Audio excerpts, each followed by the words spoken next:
before Willow's future, before her civil service exam interview. I took it upon myself to hang up on her ex-boyfriend, the one who caused her to miscarry 4 times. I thought I was doing it for her own good, but to my surprise, after she successfully landed the job, she found out that because I rejected her ex's call, he blocked her. She held a grudge against me. In the end, while I wasn't paying attention, she pushed me into the river and drowned me. She yelled, "Damn simp, you ruined my love life. I want you to go to hell." When I opened my eyes again, I was back on the day of the interview for the civil service exam. This time, without hesitation, I answered the call and handed it to Willow just before she entered the exam room. Then, she completely ignored the examiner's entrance cue and, without a second thought, ran out of the room towards her ex-boyfriend. Chapter 1.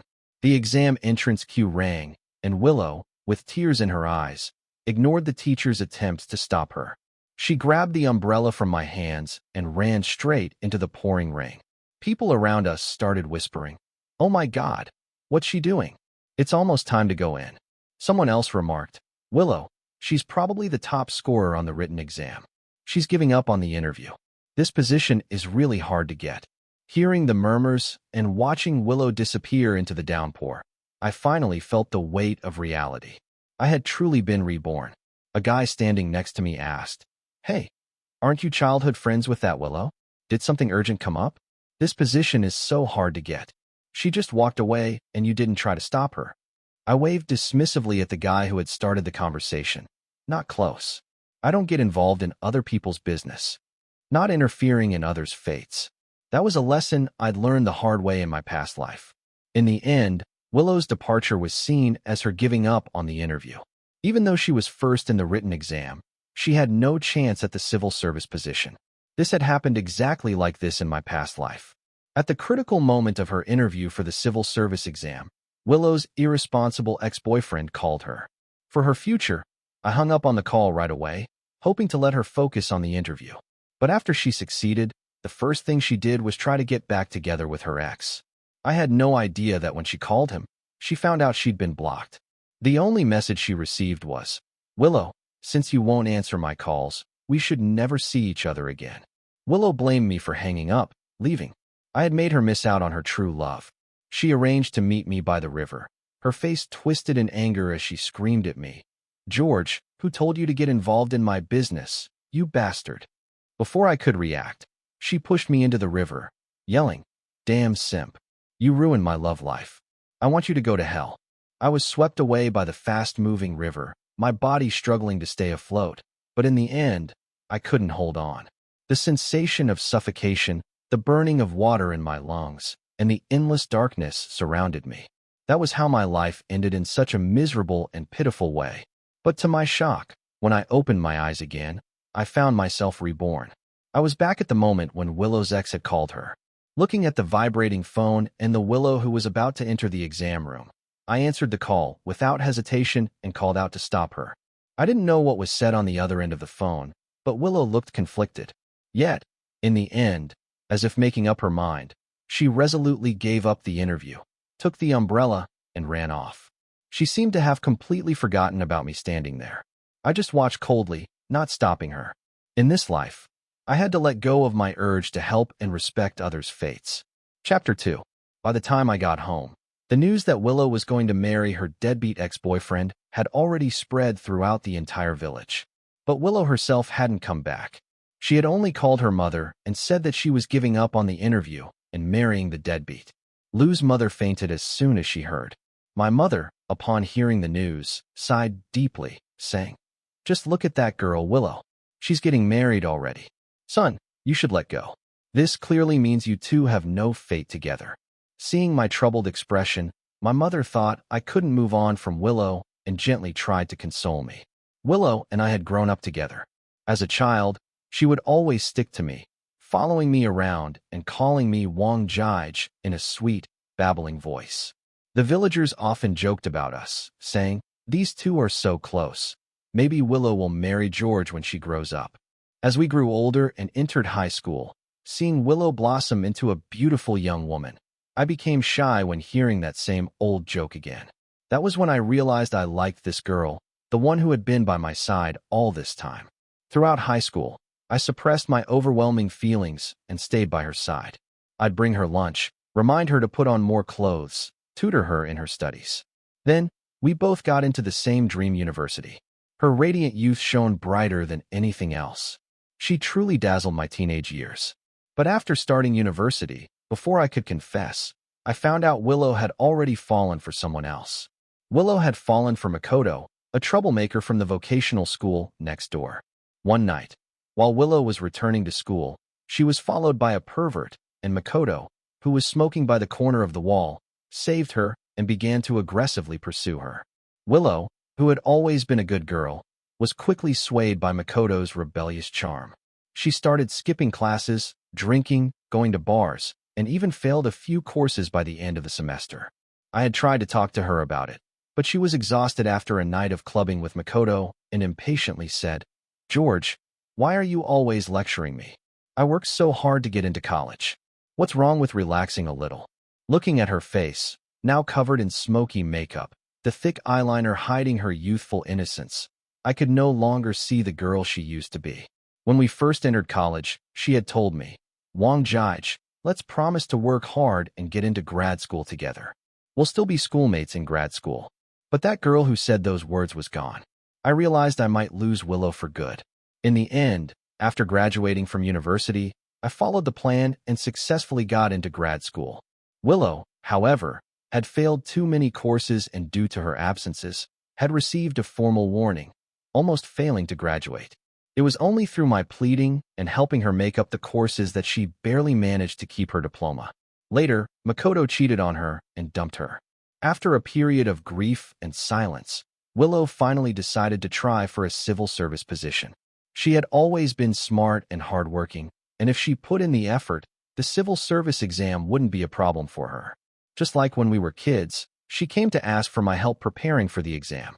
Seeing her finally decide to leave Makoto and get back on her feet made me happy, so I gave my all to help her prepare, finding her all the materials she needed.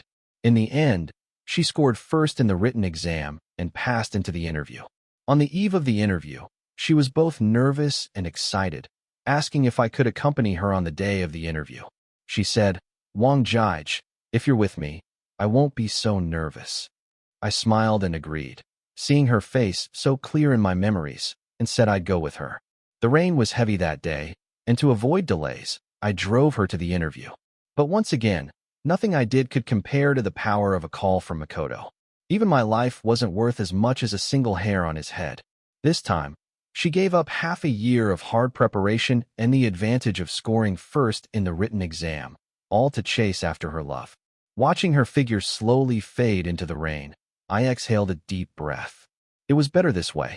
From now on, we would go our separate ways. With my face as calm as ever, I returned home.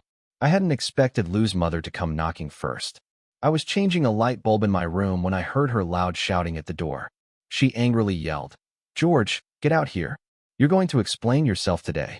I frowned and went out, and my mom, holding some freshly washed clothes, looked at Lou's mother in surprise and asked, "Mrs. Lou, what's going on?" To my surprise, Lou's mother shoved my mom roughly, causing her to stumble, and the laundry basket fell with a loud crash, clothes scattering everywhere. I rushed over to help my mom and pick up the clothes, my voice cold as I said, "Mrs. Lou, what are you doing?" She put her hands on her hips, glaring at me as she demanded, "I want to know right now, did you instigate Willow to give up the interview? She's gone running back to that scumbag. Why didn't you stop her? Are you trying to ruin her life? I trusted you to take care of Willow. You're going to destroy our family." Lou's mother began wailing, easily shifting the blame for Willow's abandonment of the interview onto me.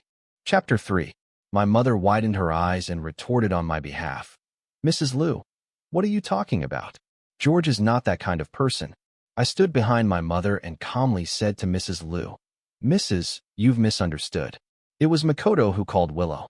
It was Willow's phone, and if she wanted to answer, how could I stop her?"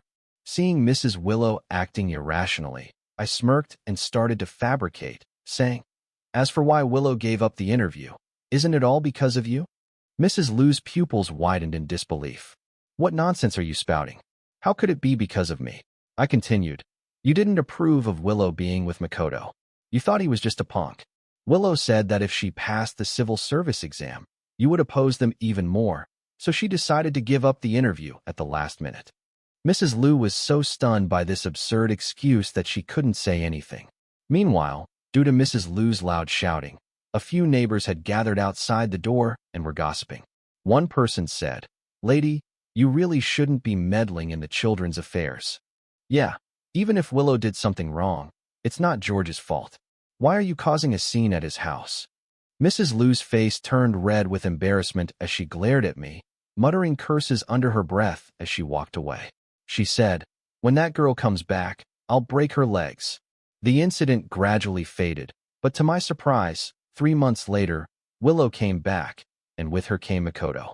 Makoto, who had managed to mesmerize Willow, was indeed quite handsome. He had that rebellious bad boy charm, the kind of guy who would make the good girl blush in a romance drama. Willow was nestled in Makoto's arms, smiling sweetly yet nervously. We met at the village entrance, and Willow's eyes lit up when she saw me. She said, "Wang Jige, this is Makoto." Makoto smirked provocatively, his eyes full of disdain and pride, and said, "You're the brother who grew up with Willow, right? She's mentioned you before." "Sorry, but Willow and I are getting married." He emphasized the word sorry with a victorious air. Hearing that, I was somewhat stunned. They were in such a hurry to get married, but they didn't even have proper jobs. How could they afford a wedding? Then Willow shyly smiled and touched her stomach, saying, "I'm pregnant, 5 weeks along. That's why we want to get married first." A wave of emotions hit me. Willow was pregnant again, despite having already miscarried 4 times for Makoto before. They had only been dating for 4 years, and she had miscarried 4 times. Each time, I was the one accompanying her to the hospital. The last time we went to the hospital, the doctor had looked at me in frustration, saying, "You two are such troublemakers. If there's a next time, she might not even be able to have children." He thought I was Willow's boyfriend and scolded me harshly. But now, Willow was pregnant with Makoto's child again. My gaze fell on Willow's belly, and I couldn't help but feel a deep, indescribable sympathy. If this child survived, it might be even more unfortunate than the ones that were lost. A mother who was love-struck, a father who lived in debt, a grandmother obsessed with money, and a broken home waiting to happen. Yes, Makoto still owed loans and had been blacklisted by the bank for overdue payments. He was a deadbeat. I wanted to force a smile, but I couldn't. Instead, I calmly congratulated them. "You're going to be parents. Congratulations." I walked past them, wondering how Willow had managed to convince her mother. Chapter 4. On my way back from Grandma's house at the east end of the village, I happened to pass by Willow's house. It was bustling inside with a grand feast set up in the yard. Mrs. Liu was enthusiastically making arrangements, saying, "Oh, I knew my son-in-law would make it big. He's driving a BMW now, ha ha ha. Our Willow has always been outstanding since she was little. You two make a great couple." Only then did I notice a BMW parked in front of their house. Makoto sneered and said, "Mom, go ahead and spend the 200,000 yuan on bride price. Willow won't have to suffer following me." Hearing that, Mrs. Liu's face wrinkled with joy and she kept saying, "Good, good." She added, "I told you from the beginning not to let Willow go for that civil service exam. She should have just married Makoto. It's that one kid from next door who influenced her. Well, now I can rest easy knowing you two are getting married." Looking at Mrs. Liu's greedy, money-driven expression, I wasn't surprised at all. But I was curious as to how Makoto had suddenly become so rich, driving a BMW and handing Mrs. Liu 200,000 yuan all at once. When Mrs. Liu saw me passing by the door, she waved and called out, "Hey, isn't that the Wang kid? Come on in and have a meal with us." She smiled smugly. I smiled faintly and said, "No, thank you, Mrs. Liu. My mom's waiting for me at home." Mrs. Liu pretended to regret it, saying, "All right, what a shame. You'll miss out on these dishes. My son-in-law paid a lot for these special dishes. If you ask me, what's the point of you doing a postgrad? My daughter didn't go for postgrad or the civil service exam, yet she found such a wealthy son-in-law." The next day, the news that Willow was marrying Makoto spread throughout the village. Mrs. Liu was telling everyone that her daughter was marrying a rich man. The bride price was 200,000 yuan, and he drove a BMW. I had a lot of questions, but I couldn't be bothered to dig deeper. After all, None of this mattered to me anymore. The holiday ended. When I was about to go to City for work, just before I left, Willow came to see me off, but Makoto stopped her. Makoto said, "Why send him off? Come on, I'll take you for a spin around the village in my BMW." After that, I didn't know what happened. I only heard my mom on the phone saying that Willow had gone to the city with Makoto, and I assumed she was probably living a good life now. Chapter 5. After finishing my post-grad, I successfully got a job at one of the top 3 hospitals in City. My father passed away from cardiovascular disease, so becoming a doctor had always been my dream.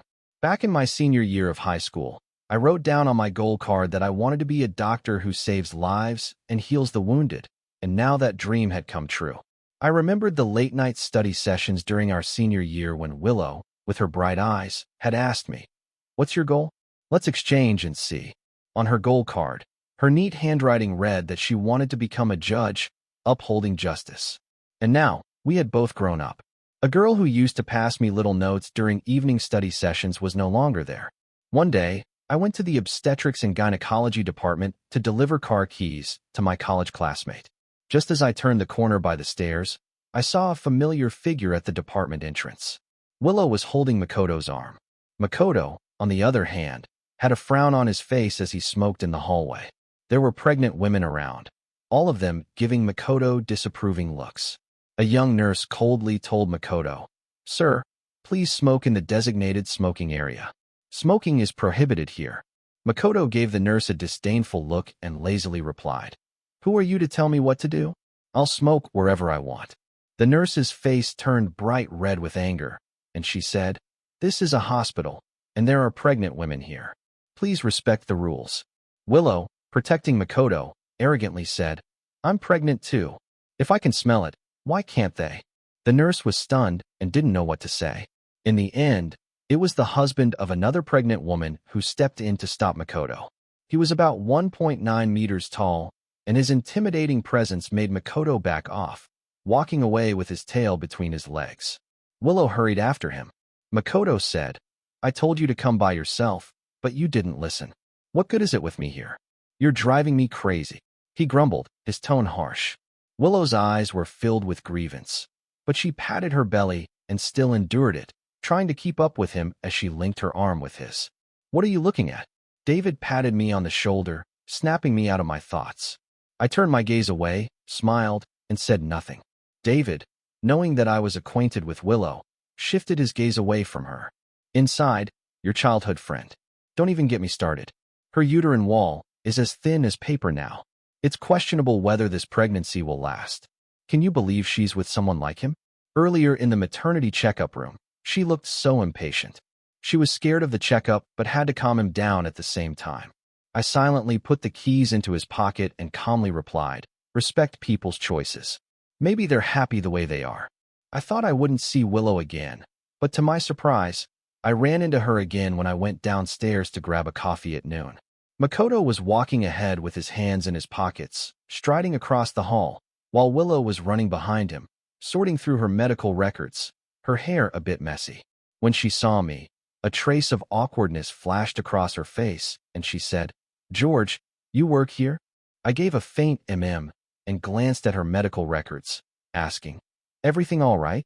Talking about her baby, Willow smiled sweetly and said, "The baby's healthy."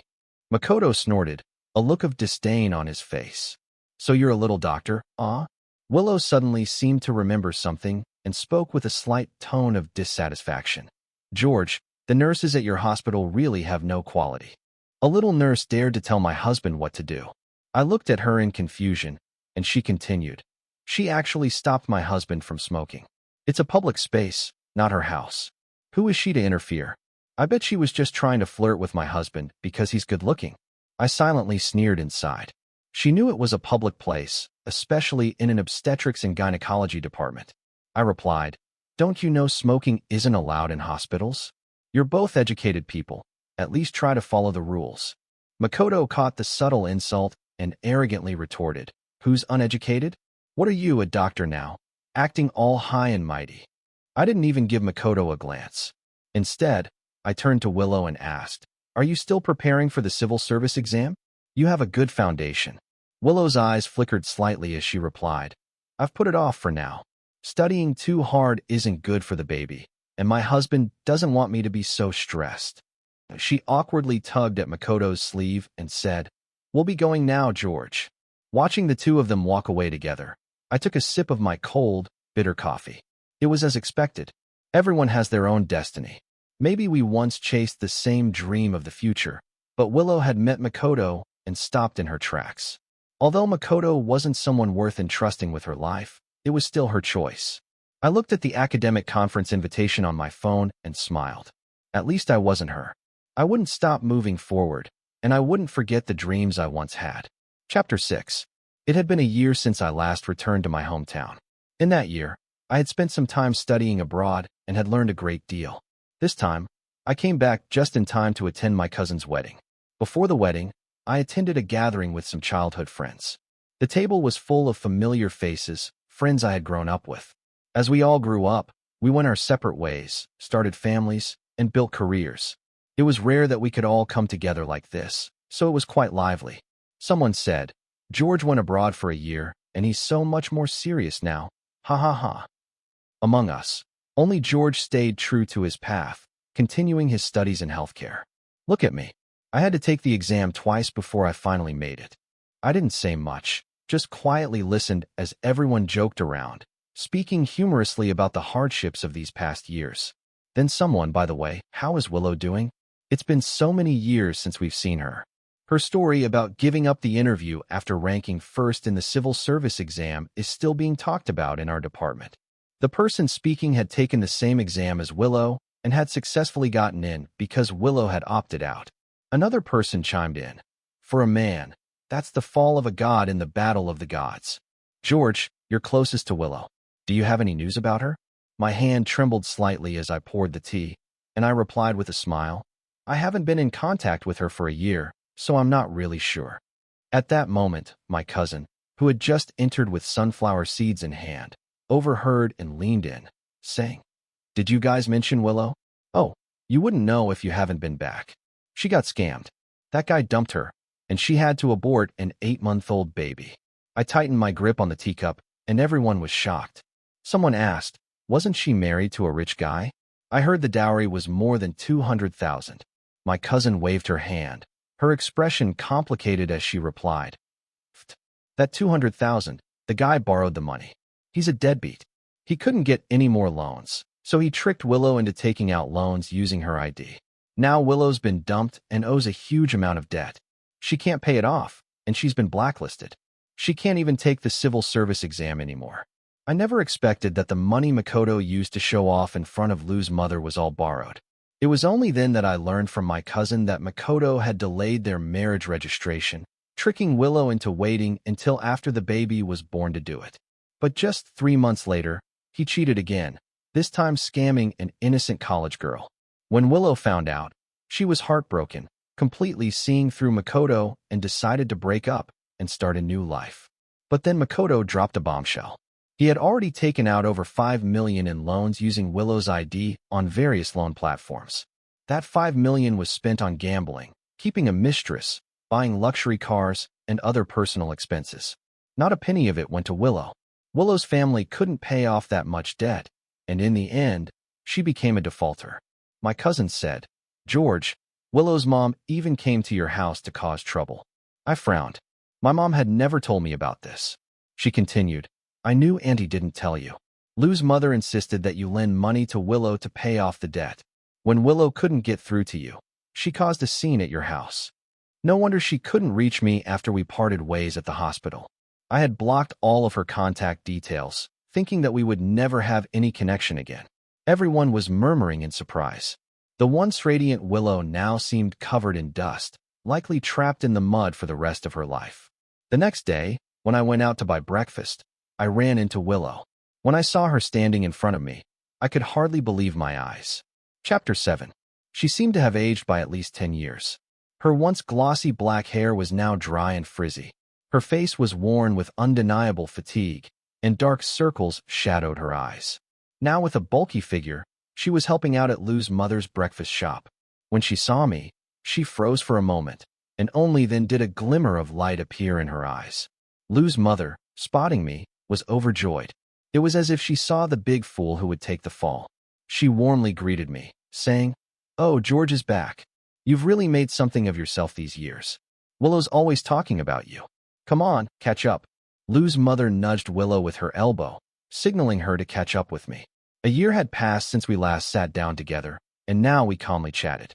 I learned that Willow had wanted to take the civil servant exam while pregnant, but it was Makoto who had constantly prevented her. Still, Willow secretly signed up, and, with her solid foundation, she studied for a month and went to take the exam. But halfway through, Makoto called her, claiming that he had gotten into an accident while racing with friends and urgently needed Willow to come to the hospital to take care of him. And just like that, Willow turned around midway, missing another opportunity. Willow sobbed and tightly grabbed my hand, choking out, "Wang Jige, I really have no way out. I'm a defaulter, buried under debt, sob, sob, sob." I silently pulled my hand away and handed her a cup of warm water. I said, "We're adults now. The path you choose is your own." She had many chances to turn back, but she chose the most disastrous path. Unexpectedly, Willow wiped away her tears and suddenly said, "Wang Jige, have you always liked me?" My forehead twitched. I knew this was going in a bad direction. Sure enough, the next second Willow said, "Wang, will you marry me? I'm willing to be with you now. I've let go of Makoto. I know you've always liked me. Otherwise, you wouldn't have kept telling me to give him up." Looking at Willow's eyes, filled with calculation, I suddenly felt everything had changed. There was no going back. I furrowed my brows and coldly replied, "You're mistaken. I advised you to let go of Makoto because I knew he wasn't a good man." Willow grew anxious. She asked, "Isn't it true? You've always liked me. Why won't you admit it?" I put down the teacup and replied calmly, "The feelings of youth faded a long time ago, Willow. We're adults now. We should take responsibility for our actions." I picked up my coat, intending to leave, but once again, Willow grabbed my sleeve. She gritted her teeth and spoke, "Then help me with one last thing. You're at the hospital. Can you help me get a marriage health checkup form?" I looked at her, puzzled. Willow had a look of shame, but she told the truth. She had had 5 abortions and was no longer able to have children. Abortion would be recorded on the health checkup report, showing the number of past pregnancies. She could hide her debt, but she couldn't fake the health report. The last time she went on a blind date, the man had agreed to the dowry, but when he saw the health checkup report, he immediately turned around and left. Looking at Willow, I realized this person had completely fallen apart. I said, "I don't have that kind of authority. You can't find any loopholes in this." Seeing that I wasn't helping her, Willow stood up and screamed, "Do you have no responsibility for what I've become? If Makoto hadn't called me back then, and if you had stopped me, I wouldn't be where I am now. Why didn't you stop me back then?" I stopped in my tracks and looked seriously at Willow's twisted face, asking in return, "If I had stopped you back then and you and Makoto never got together, would you hate me?" Willow replied, "Of course not.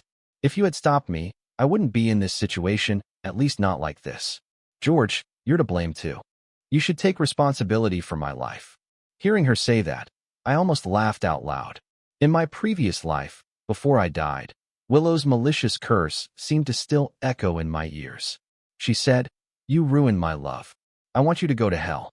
Without hesitation, she pushed me into the river, laughing with delight on the shore.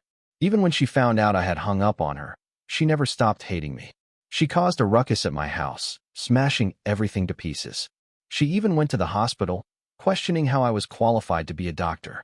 And now she confidently said she wouldn't hate me and that I should take responsibility for her life. How laughable. She had always treated me as a backup, always knowing that I had once liked her. That's why she felt so entitled to use my feelings. But now her supposed backup was gone. I got into my car without looking back and drove off.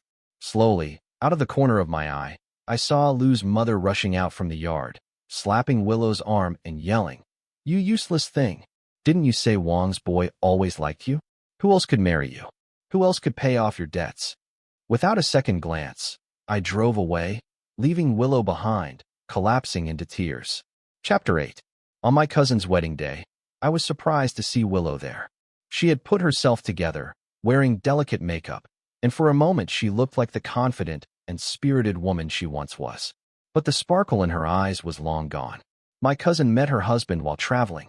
She had been betrayed by a scumbag during college and vowed never to trust men again, focusing on her studies instead, eventually earning both a master's and a PhD from a top university. Now she had a successful career and a happy marriage. In terms of looks and academic talent, my cousin wasn't as good as Willow. She didn't even have as good of a bachelor's degree. But the difference in their lives on and off the stage spoke volumes. Willow had ultimately squandered the good hand she was dealt. After the wedding, I had to leave again. Since starting work, my hometown had become nothing more than a place for winter and summer, with no spring or autumn left in it for me. On the day I was leaving, Willow was waiting for me at the door of my house. She hesitated, then said, "George, do you know any lawyer friends in Sea City? Could you introduce me to a job?" Looking at her feigned innocence and the scheming look in her eyes, I knew she wasn't just going to Sea City for work. I couldn't risk passing on this unstable, ticking time bomb to my friends. I rejected her, but Willow wouldn't give up. She said, "George, my mom is forcing me to go on blind dates again. She's trying to marry me off to some old men in the town."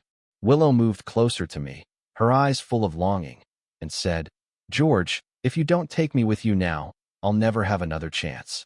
She tried to hug me, but I frowned and pushed her away. Whether she went on a blind date or who she went on it with had nothing to do with me. Without looking back, I got in my car and drove away, leaving her thin figure standing alone in the wind. Later on, I settled in Sea City and started a new life. After work, I went to the gym, took pottery classes, little things to add flavor to life. Through a colleague, I met an outstanding woman. She was completely different from Willow, bright, outgoing, and cheerful, and we got along well. As we were getting to know each other, Willow's news reached me first.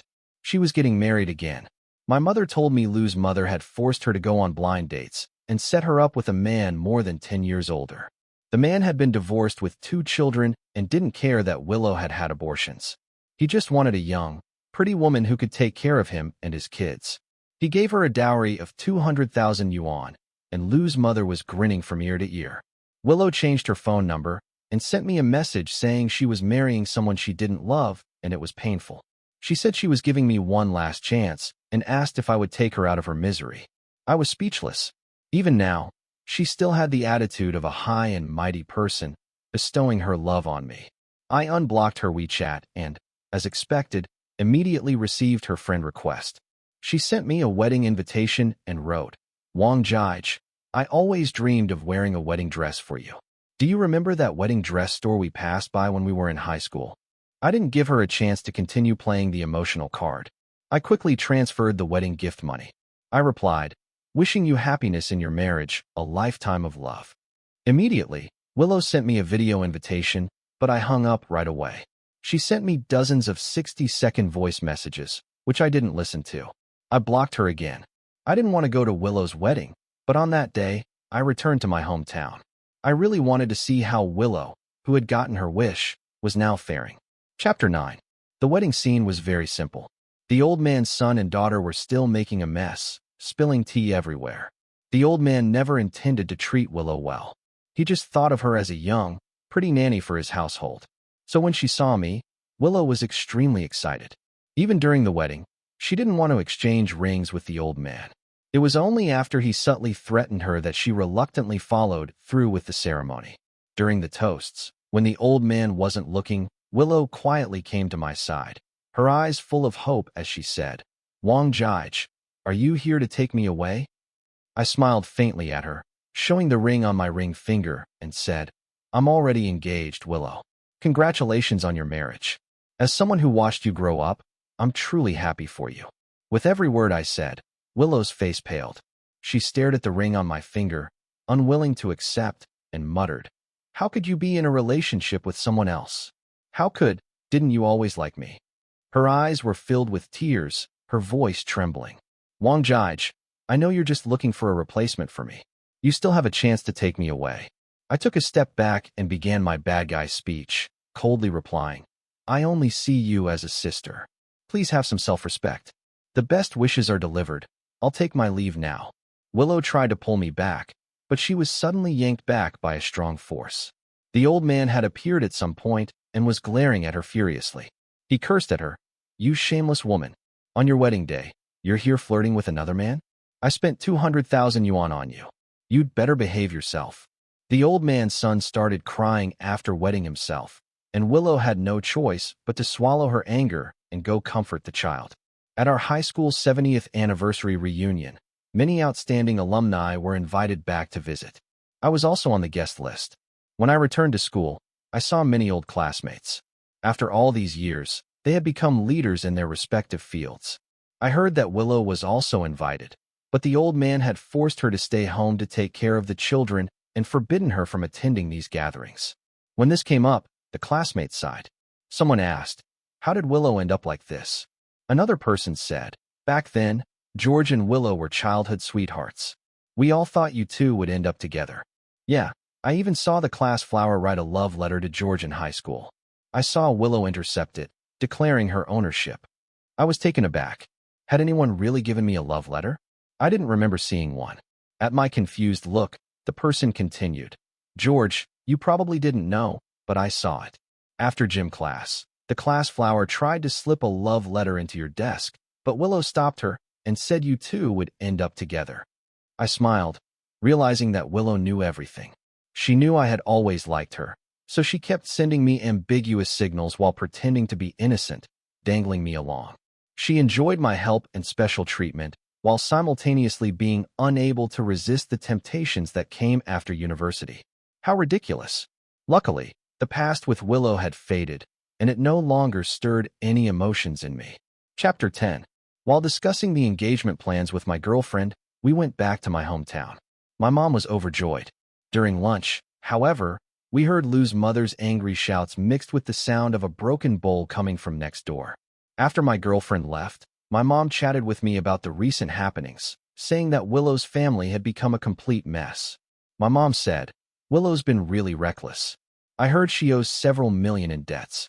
She's been in touch with her deadbeat ex again. She went out to meet him, leaving her two kids locked in the house. The son knocked over a kettle and got burned. Her husband came home and almost beat her to death." My mom shook her head as she spoke.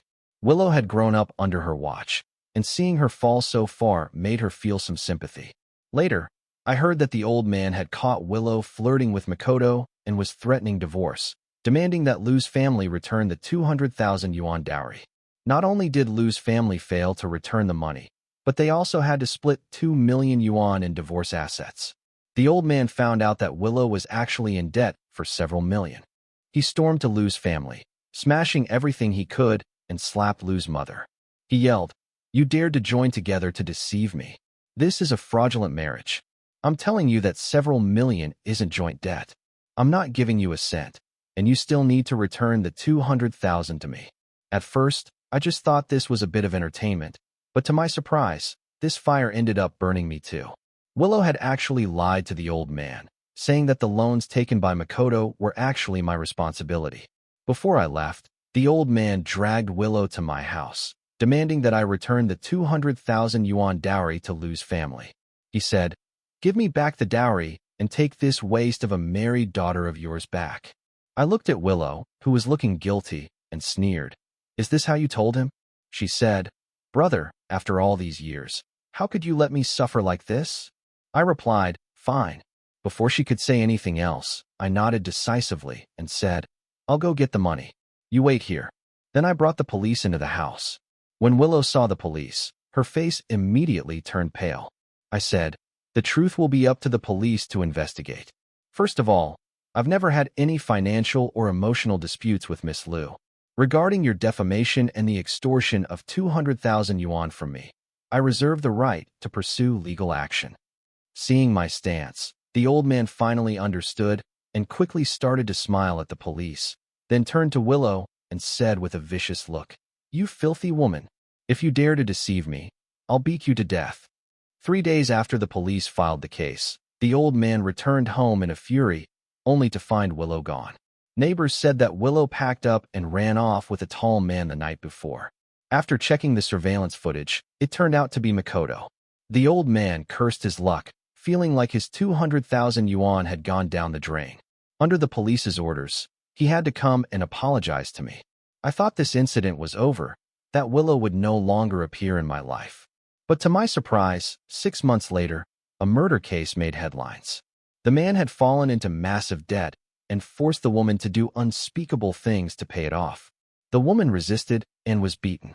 The woman, nearly beaten to death, tried to call the police but was stabbed 3 times by the man. Willow was rushed to the hospital. Fortunately, she survived, but the damage was severe. She became paralyzed and had nerve damage. Knowing that Makoto was a dangerous pit, she still jumped in without hesitation. Now this was the result she deserved. The case gained widespread attention, and after Makoto was caught, many of his previous misdeeds were brought to light, leading to him being sentenced to life in prison. When I went to visit Willow in the hospital, she had lost so much weight she hardly looked human, and she was extremely agitated when she saw me. She hoarsely said, "Are you here to laugh at me? It's all because of you. Why didn't you stop me when I interviewed you back then? Even if you didn't, why didn't you marry me when I begged you?" She blamed me for her own mistakes, her ruined life, and now expected me to bear the responsibility. Even now, she was still unwilling to face the truth and blamed others. I nodded. Yes, I was here to watch her fall. She took a life, caused my family to suffer the pain of losing a son. How could I forgive her? Now seeing her end up like this, I finally felt that the resentment that had been lodged in my heart for so long had dissipated. I said, "A person like you would never appreciate it even if I had helped you in the past. Admit it, Willow. You're selfish. What happened today is all the result of your own actions." When I left the hospital, it started drizzling. My new wife was waiting for me with an umbrella not far away. I smiled and walked toward her. Ahead of me was my future,